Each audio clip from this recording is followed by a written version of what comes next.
Good afternoon, everyone. Welcome to the FTD webinar titled Making Sense of the Dollars and Cents.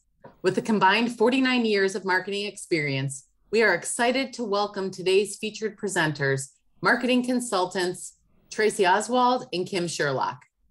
As a quick housekeeping note, Tracy and Kim will be taking questions throughout the session.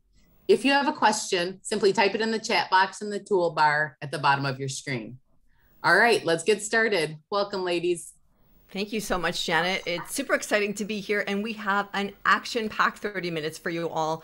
I want to kick off. Whenever Kim and I do one of these webinars, we'd love to know where you are watching from. So, Kim, tell everyone where you're sitting right now. So I am in Cincinnati, Ohio. Yes, and I am in Dallas, Texas. So tell us in the chat that you're here, because we want to know that people are actually here, and where you're calling in from. It matters to us. All right, we have Susanna from Missouri. Hello. Who else is there? Let us know. We have Edith from Brownsville. Hello, Edith. How are you? Amber from Ohio. Emily from Illinois. Wow, we've got a lot coming in. This is great. Paul from San Francisco. Robert from Elmira, Anna from Norway. This is very, very cool. Love that you're all here. And let's keep this interaction going, because the more we talk to each other, I know it's hard over a webinar to be part of it, but you absolutely are already part of this show. So thank you so much for already being a great sport. All right, so Janet just said we are going to be taking questions during the webinar. That is a fact. So don't hold your question to the end. Ask us and we will get to as many questions as we can, because it matters to us. We want to make sure we're covering exactly what you want to hear. Kim, we're talking about a big topic. Hello, Will Paul in San Francisco. A big topic today, Kim, yeah? Navigating the complicated marketing landscape when it comes to goals and budgets. Absolutely. It can be complicated, but at the same time, we can start to put together some good best practices and being able to really put together a nice program and a nice opportunity to better understand. Yes, and that's exactly what we're going to do. It's the million-dollar question whenever Kim and I are in a room. People always want to know, all right, so I've decided I want to do some marketing, or I'm thinking about my marketing budget for next year. How much should I spend? Like, what's the just give me the number. Just give me the magic number. And while we would love to do that, it's kind of subjective to a lot of different things. And we're gonna, like Kim said, we want to simplify this for you and give you a couple things to think about as you're thinking about 2022 budgets. This is a puzzle, right? We want to help you put together all the pieces of the puzzle. So Kim, can you start to let our friends here know what are the things that they need to be thinking about as we're thinking about 2022 and establishing a marketing budget? Absolutely. And you're right, Tracy, it is. It reminds me of a puzzle. All of us approach a puzzle in a variety of different ways. We start to maybe put the borders together. Maybe we start building out our pieces based on color or an opportunity that we're familiar with. We might reference back and forth to the cover of that box to better understand, okay, what was my path? What was my process? What was my goal in terms of better understanding how to put together this marketing budget?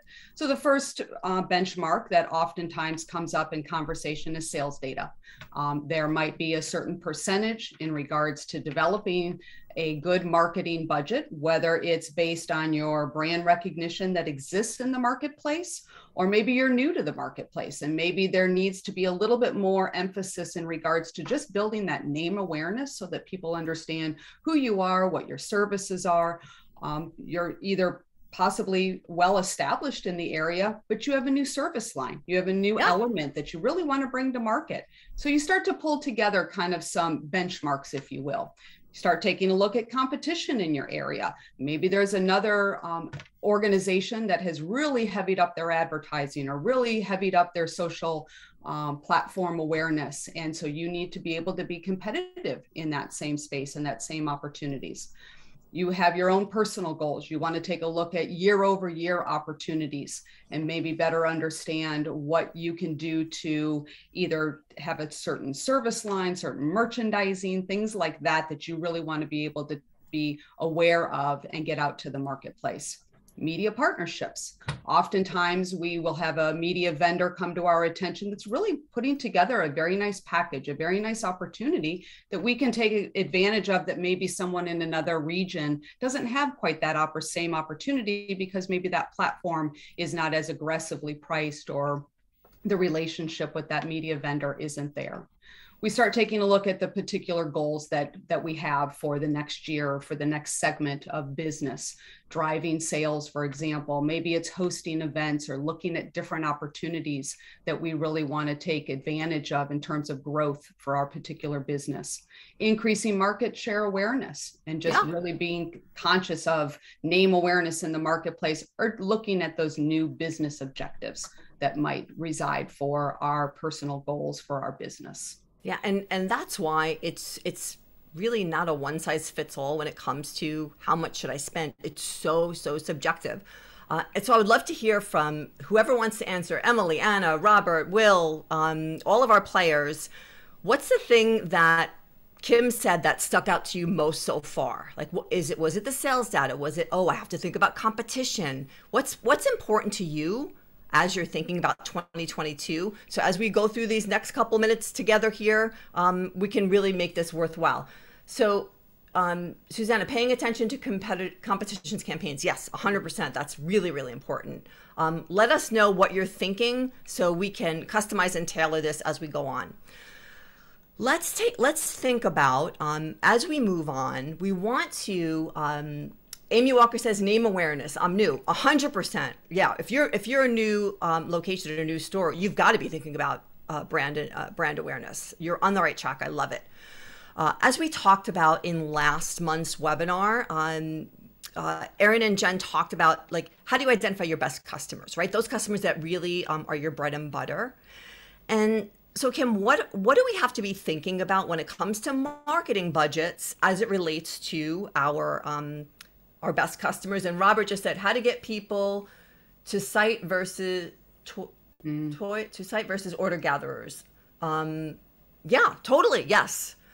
This is all important. And I think that starting with your customer, right, which is where we have to center everything around it, is our customer. To my site. Sorry, I knew what you meant, Robert. I love it. All good. I didn't think you meant toys. It's fine. Give us a high level why this is important to think about, and how we need to be thinking about this differently depending on the customer type. Absolutely. So you're right. Jen and Erin talked last time about these golden goose examples. We gave them a name, Helen as our in-store shopper, and Cheryl as our online shopper. And what we want to start to do is we, again, start building out that puzzle and pulling pieces together, is start understanding a little bit more than just the general demographics of these individuals. Really starting to better understand a little deeper when we talk about things like targeting. We want to be mindful of where do they live? What is their income levels? What are some of their habits? How can we penetrate? How can we get into their journey, as we call it, throughout the day, whether it's they're in the middle of a buying opportunity, or maybe they're just spending their free time? How are they engaging with different media, so that we can just be aware of this individual, and we can really start to format who this ideal person is, and what are their habits, and what can we better understand about this individual, whether we're putting together creative messages, maybe we're putting together a headline that we want to start with in terms of an opportunity on Facebook. But really, what can we start to understand about these two ideal opportunities named Helen and Cheryl for our in-store shopper and our online shopper? Yeah, I love that. And, just like all of the components that we talked about, year-over-year sales, competition, personal and business goals vary so much. The type of customers that different store owners go after are very different. And I would love in the chat for you to tell us, everyone out there, do you think your customer mix, I'm super curious about this, because I think this is one of the things that we really have to think about, especially as we're going into 2022, is what's the mix you have right now of in-store shopper versus online shopper? Like, understanding your current state is important, and understanding what you want is important. So I would love to know, what's your current state of in-store versus online? Is it 50-50? Is it 60-40? Let us know what the makeup is or what you think it is, because that's important as we're thinking about goals for 2022. Amy says, telephone is my biggest, so call in. Got it. Absolutely. Yeah, we'd love to see more, because like understanding that helps us bring you, really, really good programming and dial in as to what your needs are. So the more you share, the better this is all going to get for you. Let's talk about how to stay relevant in a really crowded marketplace, right? Because I know you all have to be feeling kind of this, right? This on the screen. Kim, when you see this, it's like, oh gosh, yeah, wow. I have to think about all of this. Robert Conrad's reporting 60% telephone, 40% in store. Cool. Yes. And important for you to be thinking about, Robert, right? Do you want to keep that split? Do you want to have more in store? Do you want to create even more, telephone orders? That will necessitate the kind of marketing that you do. But back to the screen, there's so many options, Kim, right? The internet, in-store business, phone business, it's fragmented, and there are so many avenues into your store that it can be kind of confusing for people to know, what do I need to activate? And I would love to, you put together some really great data, Kim, on the next 3 slides around what the Helens and the Cheryls of the worlds are using in terms of media. And then we're going to take a deeper dive into some geography and how to think about it that way. So can we take a look at the really great data that you put together and sort of walk us through what we're seeing for these folks to take away as they're thinking about 2022? Sure, absolutely. And, we've now identified these 2 potential, and you're right, Tracy, oftentimes there might be a 3rd and a 4th, or you might say, you know what, my in-store shoppers, I really understand who they are. And my business objective for next year is really to take a look at my online shopper. Maybe that's where my competition is beating me out. And so it's, again, understanding who those 2, 3, 4 individual targets, I like to call my world of opportunity. What does that look like? And now being able to better understand what those media habits are. Where are they spending their time? Whether it's their downtime in the evening, maybe when they're off work, maybe on the weekends, maybe when they're actively making a decision and they really truly are looking to buy something or to better learn about something. And I know last month, Aaron and Jen really talked a lot about that, just that content driver, how do I connect with people? I don't want to sell them something right now. I just want to be able to connect with them and be a highlight and be named, that my name awareness at the top of their consideration when they go to market. And so we'll use things like Claritas, which is a resource that you can take a look at to better understand this very specific individual, the in-store shopper, for example, and a variety of ways that they're using media, right? This has changed significantly and it continues to change as new players come into the marketplace. It used to be 100 years ago, it was TV, radio, print, right? And now we're seeing variations of that. Not only are we seeing television, but we're looking at different ways that people are engaging with television by using Amazon Prime and Hulu and Netflix. So data like this really starts to pull that puzzle together and give us a good indication of, when I'm talking to an online shopper, I might want to use resources like Facebook. I might want to be conscious of other media platforms, Snapchat, still an opportunity in regards to Twitter or Pinterest, but being conscious of how those individuals are using their platforms so that when I want to put my message or my content out to those groups, that I'm being relevant to them and I'm being conscious and I'm walking that path with them with my messaging. And so it's resources like this that will really allow us not only to understand what the world looks like today, but keep an eye on that individual as they track year over year in regards to the trends and the changes in the marketplace. Yeah. And so you can all see, as you're watching from lots of different places across the country, it's so important to not only know what you want to accomplish, right, as a business, who your current customers are, what you want them to be, right, what you want that mix to be in 2022, and then to start to look at their behaviors, right, like Kim talked about in the beginning, and now how do they consume media? And what's so interesting to me on this view here is how it's high on YouTube, And YouTube is like the biggest search engine out there. And I'm just like, I'm curious for all of you out there. Amy has a question. Kim, maybe you know this. She's asking, does this vary by age group? Absolutely. Yeah. So, originally when we started to take a look at just the generalities of who a Cheryl and a Helen are, we start to append demographics. We start putting things around their particular age group. But in any given region or any particular goal, you might narrow that in a little bit more. You might find that your online shopper in your area is a little bit of a younger audience. Sure. And we start to absolutely pull that together. We put as many resources as we can in terms of understanding our data and that target so that we can, again, build out that puzzle and be very conscious of how to reach that individual, whether it's based on age, whether it's based on geography, a lot of different attributes, if you will, in terms of developing who this ideal customer is in terms of your goals. Yeah. And in the next two views, we're going to get even more targeted. And Amy, I would love to know I'd love to know what's behind that question. Like, does this vary by age group? What are you thinking? Is there a certain scenario that you're trying to solve for?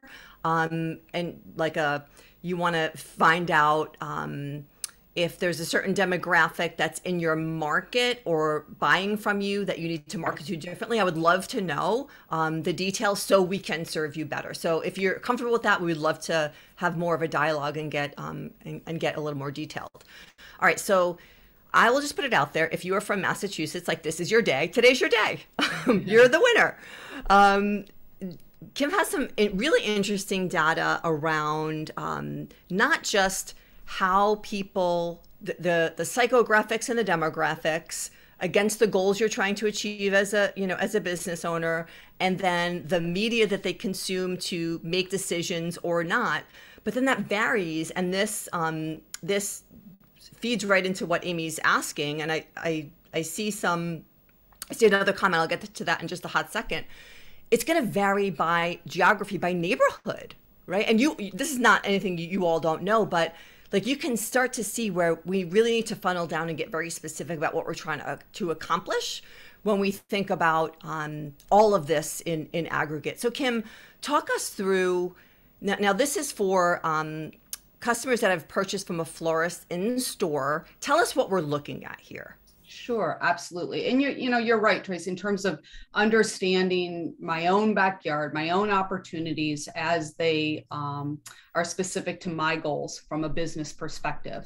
And so, for example, Claritas, again, that same resource to drive data to better understand what's happening in my marketplace, we can start to take a look at this individual, Helen. The data set is she has purchased from a florist in store. And we start to build out the geography in the state of Massachusetts, for example. It allows us to go all the way into the zip code to better understand where are like people, where are people that are similar to that profile that I've developed, where is my world of opportunity in regards to particular parts of a geography focus. And because so many of our media vendors come to us and ask, where do you want your messaging from a digital perspective? That's a lot of the questions that are asked in terms of where do you want the message as we're evaluating some traditional media in regards to newspaper buys. Well, what part of town do you penetrate? Where are the subscriptions? This type of mapping and this type of data lets us better understand, not relevant to the media, but just where are the Helens? Where are more people like Helen? It was one of the original questions that we asked. How do I reach this person? Where are they? And how can I get into their journey and in terms of their opportunities to really be relevant with my business name? And so this mapping here shows us in the darker blue where there's more likelihood of more Helens in this particular area. Yeah. And I would love to know, for those of you watching, what is this starting to make you think about? Like, what would you, if you had access to this data? I know you don't yet at your fingertips, right? But if you had access to this data, what would it allow you to do? Think about that, right? When we look at the next slide, this is, again, winning if you're in Massachusetts. this is a map of customers that have purchased from a florist online. So walk us through again what we're looking at and why it's relevant, and how we might think about marketing differently to different areas. I would love your thoughts on that, Kim. Sure, absolutely. And you started the conversation in regards to, if you had access to this type of data, what could you start to develop? And it's things like developing your targets, having a better understanding, multiple targets instead of customers, right? I need business. I need customers coming to me, whether it's by way of online or by way of in the store. Now I can really start to build out that puzzle and understand that particular individual. I can profile them. I know their demographics. I know some of their psycho habits. I know their media habits. Now I'm beginning to understand where they physically are. So now I can really start to understand the differences between an in-store purchaser on the first slide, and now this particular slide that shows us that online shopper, who's making those decisions and buying from a florist online.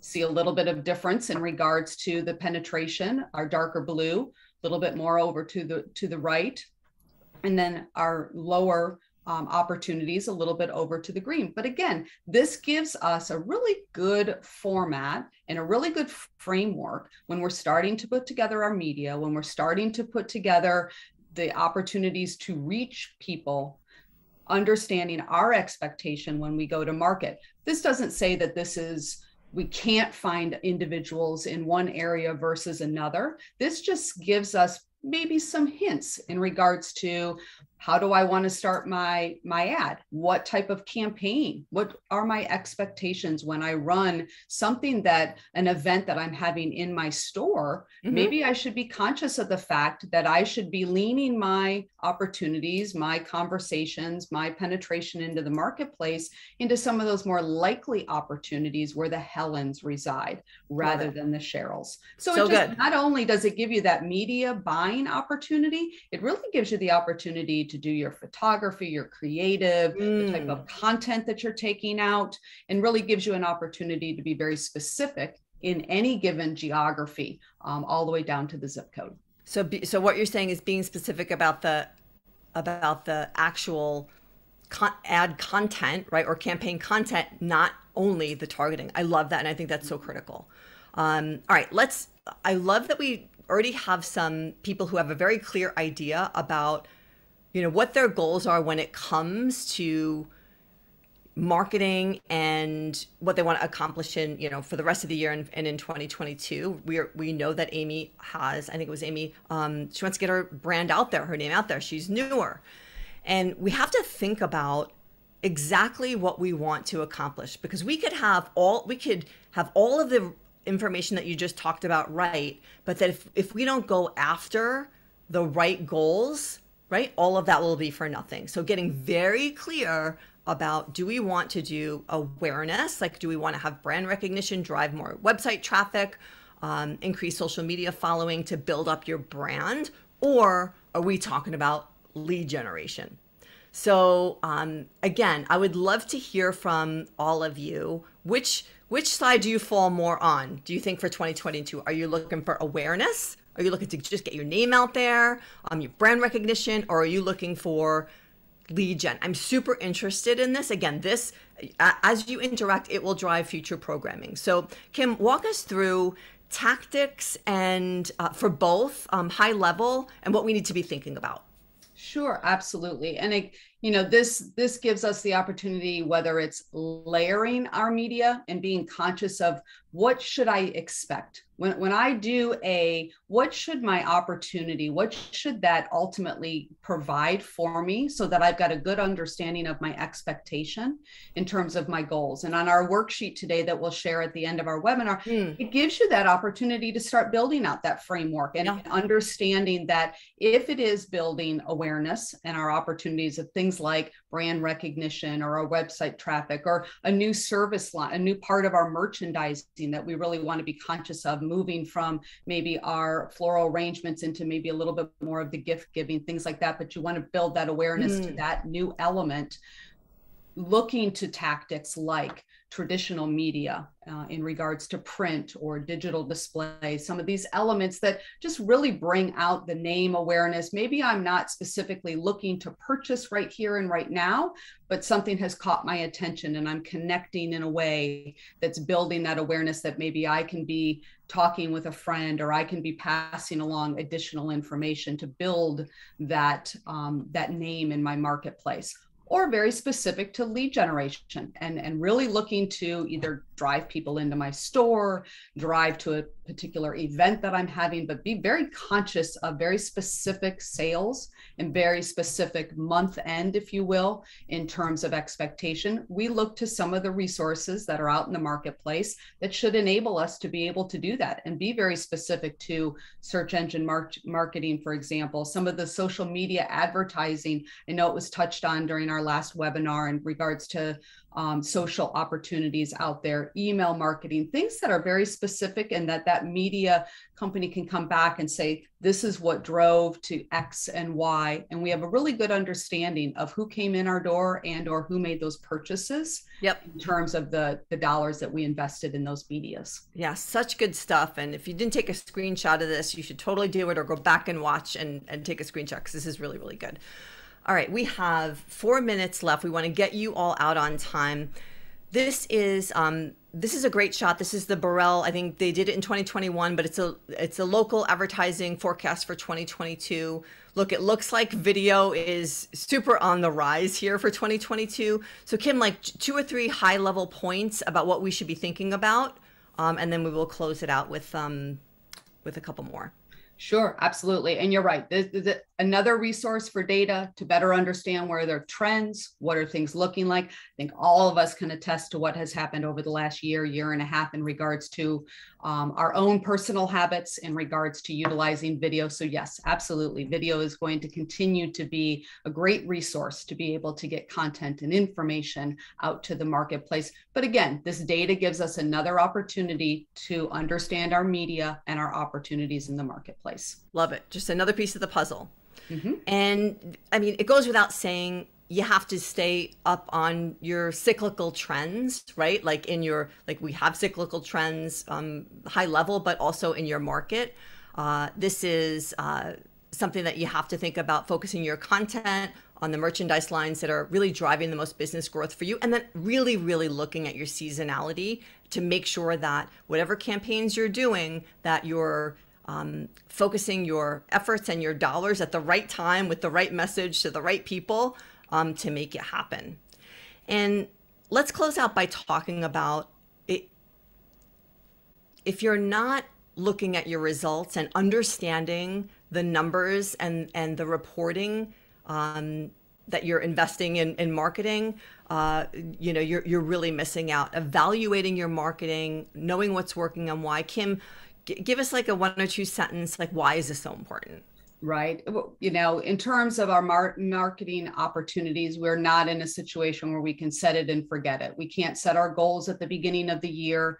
We really need to better understand the trends, whether it's our own data and just being aware and being conscious of who's engaging, who's purchasing, who's looking, who's considering, and then ultimately what's happening once we engage with a media partner to really have that expectation so that we can optimize, so that we can say to those partners, we want to lean a little bit more into Helen's. It looks like Helen's really being a great partner, being a great opportunity for us.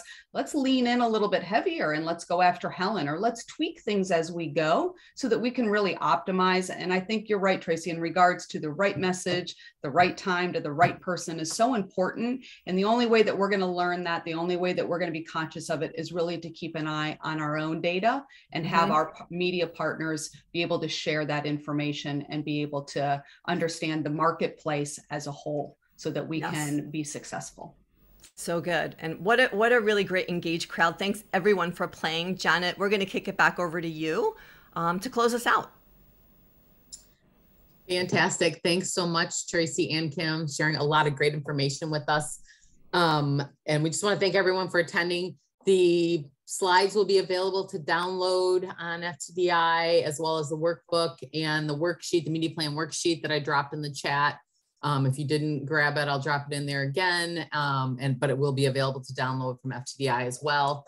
And the recording will be available on demand on the FTD Mercury Network Florist YouTube channel.